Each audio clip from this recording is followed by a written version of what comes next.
Actually, in a way, I feel good telling about this, but at the same time, I know I'm damning myself to hell for doing it.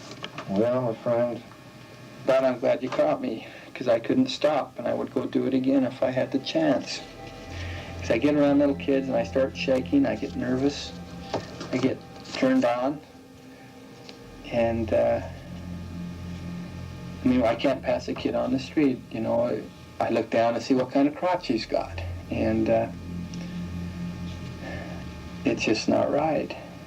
It's just, I guess it'd be one thing to have sex with him, but then killing him after is just...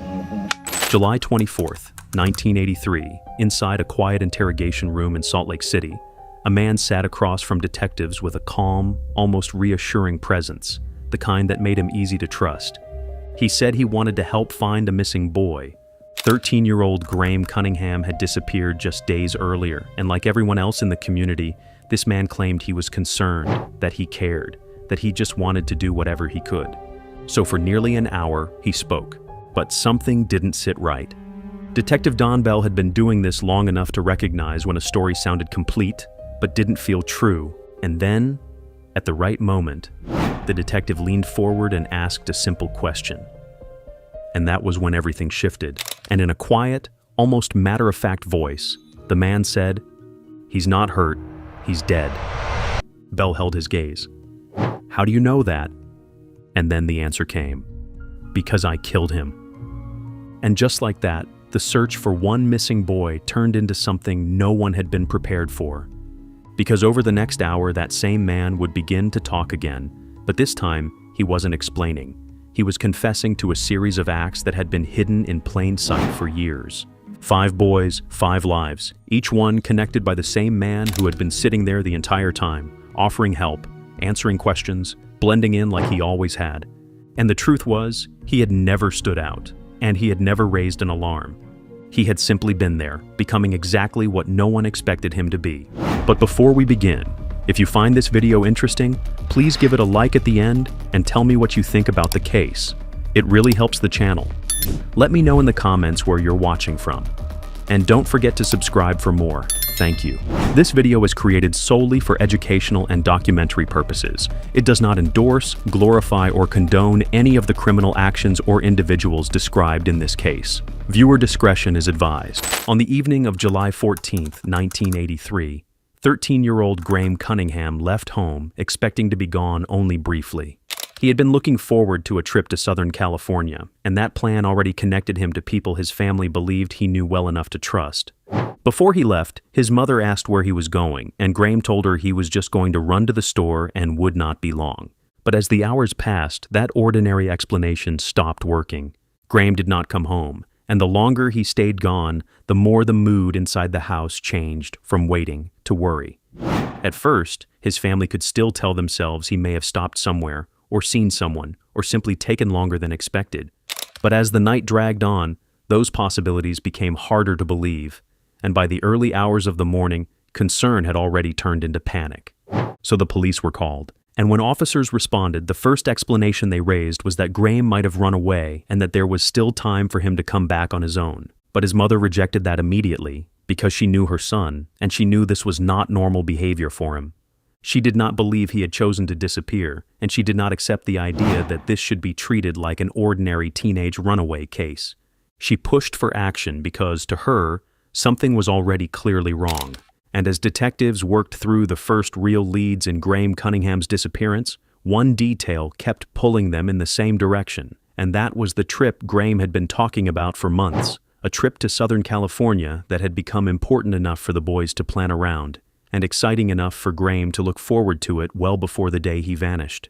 And at the center of that plan were 2 names.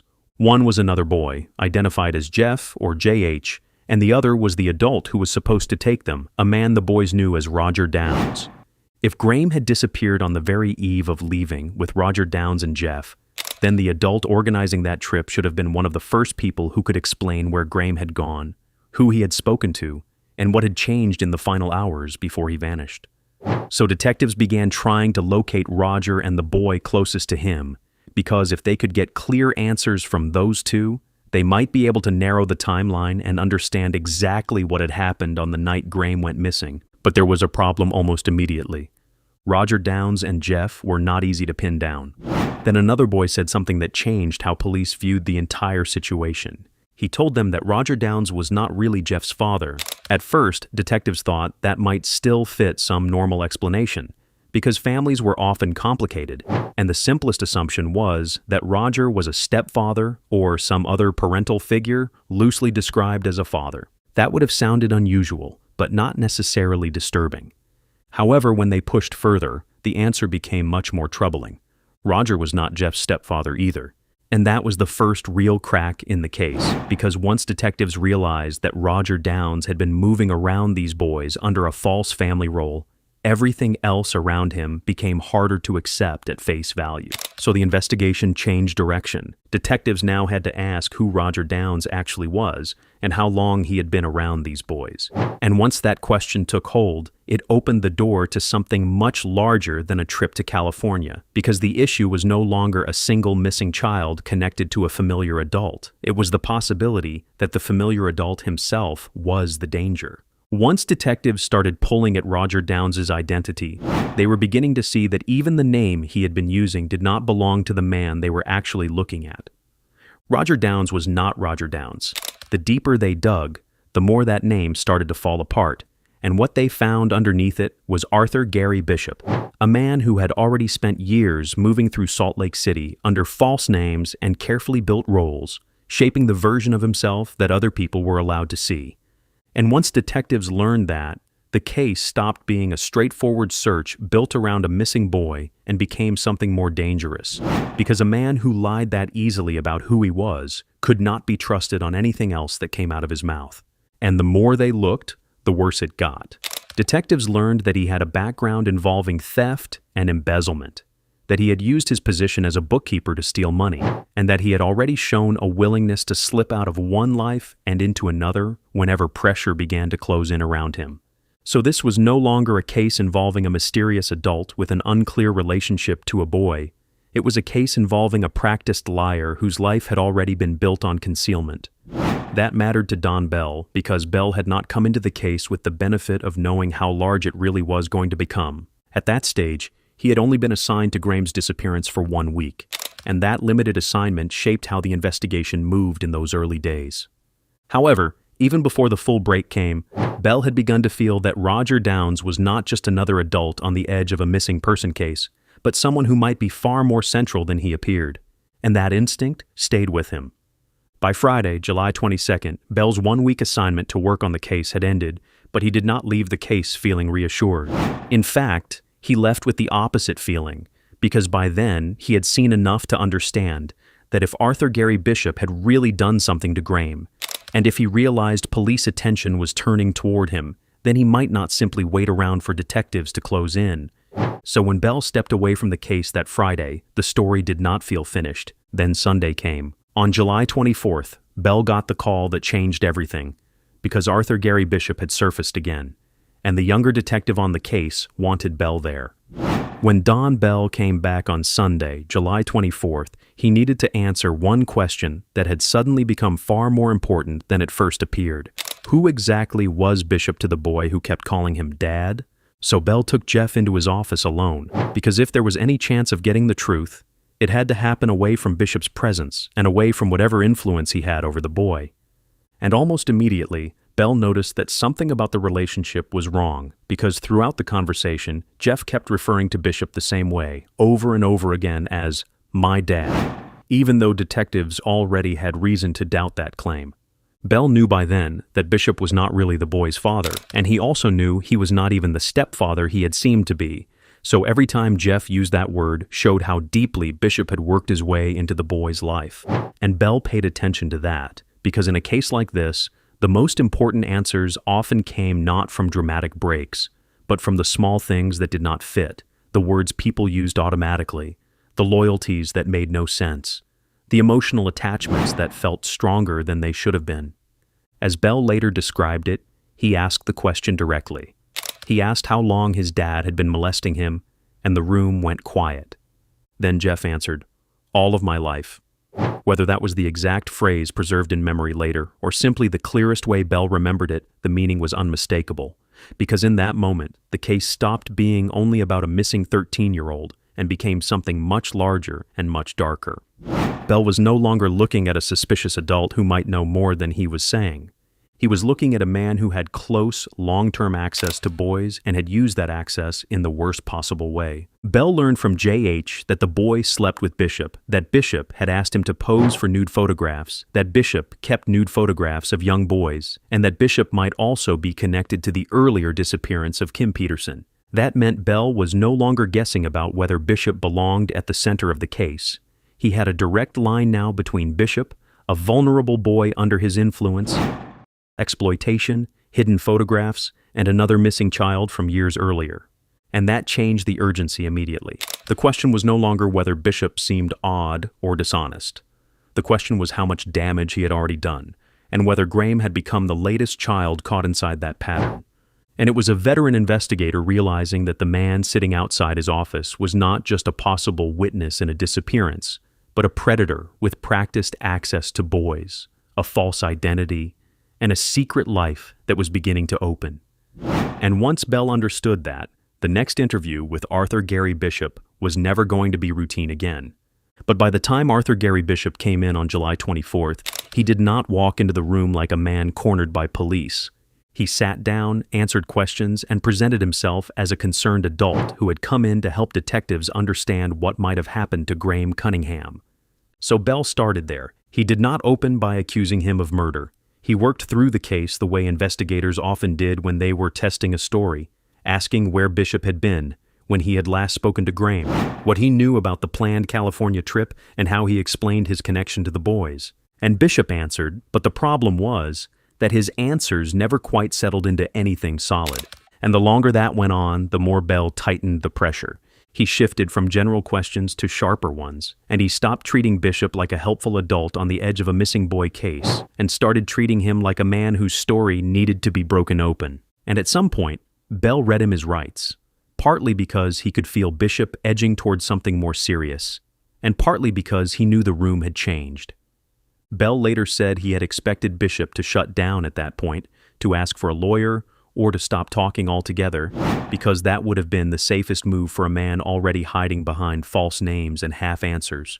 But Bishop did something else. He kept going. Even then, Bishop did not open up all at once. At one point, he made it clear he did not want everything recorded in a way that could be used publicly, and that detail mattered because it showed that even while he was under pressure, he was still thinking about exposure, still trying to manage how much of himself would be seen. Then Bell changed the frame. Bell suggested that maybe Graeme was hurt, or maybe something had happened, maybe even some kind of accident. And that was when the interview changed. Bishop looked at him and said Graeme was not hurt. He said Graeme was dead. After that moment, they knew. Graeme Cunningham was not a runaway, and he was not a boy who had simply gone missing under unclear circumstances. He had been unalived, and the man sitting across from Bell had just admitted it himself.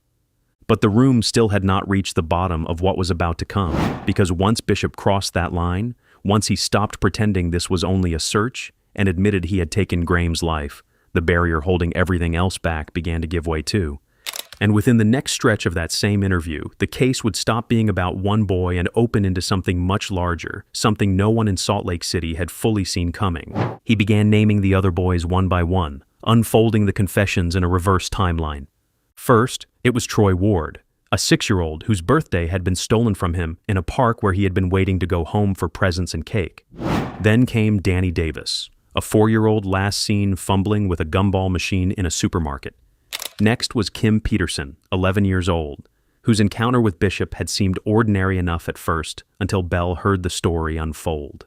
And finally, Alonzo Daniels, a boy of only 4, whose early disappearance had remained one of the coldest mysteries in the city, suddenly fit into the puzzle. And as Bishop continued, the detectives could see the hidden pattern forming, and the detectives finally saw the magnitude of the horror that had been unfolding under their very noses. And to everyone's surprise, he kept confessing about more little boys. Before we get really into this, how many others are we talking about here? I think that's it. Alonzo, the Peterson boy, Troy Ward, and Graeme Cunningham. Now, I'm not... Is there any there others? are others. I may have done one more. It seems like I did 5. said, I'm not sure. How about Danny Davis? Danny Davis, I did. The realization hit them that they were listening to a confession from a serial killer who had spent years living alongside unsuspecting families. Well, a very select few have heard these audio tapes, and on them you hear Arthur Gary Bishop, who spent the last years of his life here at the state prison, talking about how he killed these 5 little boys. What you are about to hear, I want to warn you, it's very disturbing. Scared, Families formed watch groups. In the late 70s paranoid. Youngsters fingerprinted by local police departments. and early 80s, His families were very concerned. Salt Lake City Alonzo Daniel was under the grip of fear. vanished from his Salt Lake City home. He left the house at 8:45, and he was to be back in 30 minutes. Little boys, Alonzo Daniels, Kim Peterson, Danny Davis, The string of child disappearances began October 16th. Troy Ward, Graeme Cunningham began to vanish, 5 in all, without a trace. Realize, hey, maybe there's a connection. Legendary prosecutor Bob Stott remembers the fear bearing down on Salt Lake City. I think people began to realize, hey, maybe it's one person, and maybe that person's... Now let's visit the cases in detail. On the evening of July 14th, 1983, Graeme Cunningham had trusted Arthur Gary Bishop in a way that made him vulnerable. And that trust had been built over months through repeated interactions, the kind that a 13-year-old boy would never question, because Bishop had positioned himself as a familiar and helpful adult who had already been part of his world for years. And that trust became the key that allowed Bishop to manipulate the day of Graeme's disappearance, because the planned California trip, which had been discussed since early summer, gave Bishop the perfect excuse to call on him without raising any alarm. On that day, Bishop used what seemed like a simple errand, promising Graeme quick money in exchange for running a small task, and he wrapped it in other incentives the boy found compelling, tying it to photographs and a skateboard, rewards that felt safe, ordinary, and enticing enough for Graeme to step away from his home without hesitation. And because Graeme was familiar with Bishop, had seen him frequently, and believed Bishop cared for him, there was nothing in that moment to signal danger and nothing to prepare him for what was about to happen. But Bishop had other plans. He had groomed Graeme and forced him to endure acts of SA, acts that the boy might one day reveal. Bishop feared exposure, that Graeme might talk, and that fear alone pushed him toward the unthinkable. On the evening of July 14th, 1983, Bishop struck Graeme with a hammer to subdue him, and then suffocated him to ensure he would not survive. Later that night, he transported the body to the Big Cottonwood area, placing it where discovery would be unlikely and demonstrating the cold, methodical planning that marked all of his crimes. Yet, there was a cruel contrast in what came after, because Bishop, hours after the act, still presented himself as a helper, offering to assist Graeme's mother in searching for her son, as if he could control the narrative and prevent suspicion. On June 22, 1983, Troy Ward, a 6-year-old boy, was celebrating his birthday quietly in the afternoon, waiting in this street for a family friend to take him home so he could enjoy cake and presents, and the day had the kind of ordinary rhythm that made it impossible to imagine what would come next. Bishop, calm and casual as ever, approached Troy without raising any suspicion, and the boy, trusting the familiar presence, walked alongside him without hesitation, completely unaware of the danger waiting just steps away. He guided Troy to his car, keeping the interaction ordinary in every observable way, and drove him to a location he had already prepared, a place where no one would expect to find a child alone. Today or there or something like that, which was a plural type thing. And the reason I'm saying it is because if we're talking about one Troy homicide, Ward, I kidnapped and killed. And there came a point when he just suddenly confessed. And this little kid came up and said, "Hi, how are you?" And it was Troy. And I said, "I'm fine," and I talked him into the car. So he hopped in very nicely. One thing, if you're wondering if it's true, he had cowboy boots on that you didn't have in any of your reports. Once there, Bishop took him to his basement and then committed the act that would take Troy's life, using the same cold decisiveness he had demonstrated with Graeme Cunningham, and then he disposed of the boy's body in the Big Cottonwood area where the waters and terrain could conceal it and make it nearly impossible for anyone searching to stumble across the crime. It was a sweet, loving little kid. Cheryl Hanson's little boy, Troy Ward, vanished June 23, 1983. Giving him his birthday boots 2 days ahead of time. He wanted cowboy boots. It was his 6th birthday, and Troy had just gotten his gift early. He was wearing those boots the night he disappeared. Went to go get ice cream to go with his brownies, because that's what he wanted, his brownies. As she left her house, Cheryl saw a man sitting in his car outside her home. He was reading the newspaper. He said he was waiting for his friend to come out of the store, so I didn't think anything of it. That man, it turns out, was Arthur Gary Bishop. And I came home, and he was gone. Police began to question Bishop about missing boy Graeme Cunningham, and without a stitch of emotion, Bishop methodically recalls how he killed the little boy. I had a hammer close by. I just picked it up and hit him on the head with it while he was trying to get dressed. On October 20th, 1981, 4-year-old Danny Davis was wandering through Smith's supermarket, fumbling at the gumball machine and struggling to get a treat, completely absorbed in his own small world. Bishop noticed him immediately, his eyes scanning the child with a careful calculation, and he saw an opening, an ordinary moment that no one around him would read as dangerous. So he approached casually, offering assistance in a way that seemed friendly and normal, and Danny, trusting the adult's presence, followed him without hesitation, not realizing that every step was leading him closer to harm. Bishop guided Danny out of the store and into a car, keeping the interaction ordinary and unthreatening, so that no passerby or store employee would suspect that anything was wrong.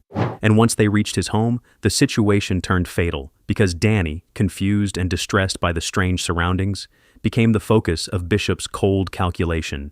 He the boy, forcing him to endure acts of and then suffocated him to ensure he would not survive, acting quickly and decisively so that Danny could not escape or alert anyone. Afterward, Bishop hid the body, and when other children later came to the house, they remained unaware of the horror that had taken place just hours before, and later transported it to the big Cottonwood Creek area, using the waters and surrounding wilderness to conceal it and make discovery highly unlikely. Meanwhile, police were already beginning a massive search because Danny had not returned home, and the alarm had gone out quickly. Danny Davis, I did. He tells police how. How many times did you strike him in the head with a hammer? I think twice. Hit once and he fell down and goes, "Oh, my head," and I panicked and hit him again. And where. And then I just picked him up and threw him in the river. In grueling detail. Pulled down his pants and he started crying and yelling. So I hit him. Officers canvassed the streets, knocked on doors, and expanded the search to surrounding neighborhoods. And when that produced no results, the FBI was brought in, divers scoured waterways, and a reward was offered to anyone with information that might lead to the boy's discovery. However, even with this enormous effort, Danny's disappearance remained unresolved because Bishop had hidden the body in a location that was private, yet close to the ordinary life he continued to lead, and because he had carefully cultivated the appearance of an ordinary adult, blending in so completely that no one suspected he could be the source of the fear and loss that now gripped the community. On November 1980, 11-year-old Kim Peterson, older than Bishop's previous victims, was meeting someone he thought he could trust, and the meeting was arranged casually around a pair of roller skates he wanted to sell or trade. Bishop approached with the same careful, casual demeanor he had perfected over years. Bishop led Kim on an outing to a remote area, using a pretext of taking photos and suggesting a small adventure, and the boy followed willingly, unaware that every word, every step, and every gesture was part of a careful plan designed to isolate him completely. Bishop feared that Kim might reveal what he had done in the past, that he might expose the secrets Bishop had worked so hard to keep hidden, and that fear drove him toward the unthinkable. Once the boy was under his control, Bishop carried out the murder. Once Kim was dead, Bishop buried the body near the same desert site where he had earlier hidden Alonzo Daniels, keeping it concealed among the trees and shrubs to delay discovery and maintain the pattern of secrecy that had allowed him to evade detection for so long, and for the very first boy he unalived. On October 1979, 4-year-old Alonzo Daniels was playing outside his apartment complex. Bishop watched carefully, and when he saw the opening, he used something Alonzo loved, candy, to lure him closer, presenting the interaction as harmless and ordinary, so that the boy would not suspect the danger crouched behind the familiar adult. Alonzo followed willingly at first, but when he realized Bishop's intentions and protested, saying he should not be touched, Bishop's fear of exposure and his need to control the situation escalated instantly, and in that moment, he killed the boy to prevent any disclosure. He placed Alonzo's small body in a box and carried it past the mother who was calling his name, and transported it to the wilderness near Cedar Fort and Cedar Valley, burying it in a secluded location that would keep the crime hidden for years. And the murder of Alonzo Daniels became the first fully documented act in the series, the one that marked the beginning of the pattern that would continue for years, connecting every child he later took to the same manipulation. At the same time, he collected photographs of the boys he hiding them carefully in locked boxes, sometimes even inside a wedding album, and the stash he maintained was large enough to document the scope of his manipulation and the number of children involved. And after the murder of Alonzo Daniels, Bishop found a twisted way to channel his urges when no child was available. He killed puppies, using them as surrogates for the children he could not reach. For years, Bishop had operated under the radar, and the police struggled to connect the dots because the children he targeted were so different from one another. The victims varied in age, from 4-year-old Alonzo Daniels to 11-year-old Kim Peterson, and they came from different racial backgrounds, which made it difficult for investigators to imagine a single person responsible for all the disappearances. And the timing of the crimes was scattered, with months or even years between them, while the locations shifted from city apartments to supermarkets to parks, so nothing seemed consistent on the surface. And that inconsistency hid the underlying pattern. Bishop even varied the way he disposed of the bodies. Some he buried in the desert, others he placed near Big Cottonwood Creek, which only added to the challenge investigators faced. There was no obvious signature linking the cases. After Bishop began confessing, police moved quickly to his house, and what they found inside immediately confirmed the scope of what had been hidden for years. They recovered a revolver, and alongside it were hundreds of photographs of nude boys. And as they went through the images, investigators began identifying boys who had previously never come forward, realizing that the number of children Bishop had manipulated and harmed was far larger than anyone had imagined. Bishop himself guided detectives to the remains of his victims, and the first 3 were discovered in desert burial sites, carefully hidden but now unearthed, their location confirming patterns investigators had only begun to suspect. The last 2 bodies were found in the Big Cottonwood area, a place Bishop had thought secure and remote. When police arrived at Graeme Cunningham's family, they brought a chaplain to help bear the weight of the news, and the gravity of the moment settled over everyone present because the boy they had been searching for had been among the 5 victims Bishop had just acknowledged. And as the news went public, the announcement of Bishop's arrest and confession sent shockwaves across Utah because parents and communities suddenly recognized that he had been living among them all along, blending in, seemingly ordinary, while perpetrating acts of unimaginable cruelty. The floodgates opened as new calls poured in, parents reporting that Bishop had been around their children too, and it became clear that the full magnitude of his hidden life could not have been guessed. The 1984 trial of Arthur Gary Bishop began in Salt Lake City amid a courtroom filled with families who had spent years in fear, desperate for answers, and anxious to see the man who had haunted their communities finally face justice. Bishop entered the proceedings and pled not guilty, maintaining a calm exterior that contrasted sharply with the weight of the charges stacked against him.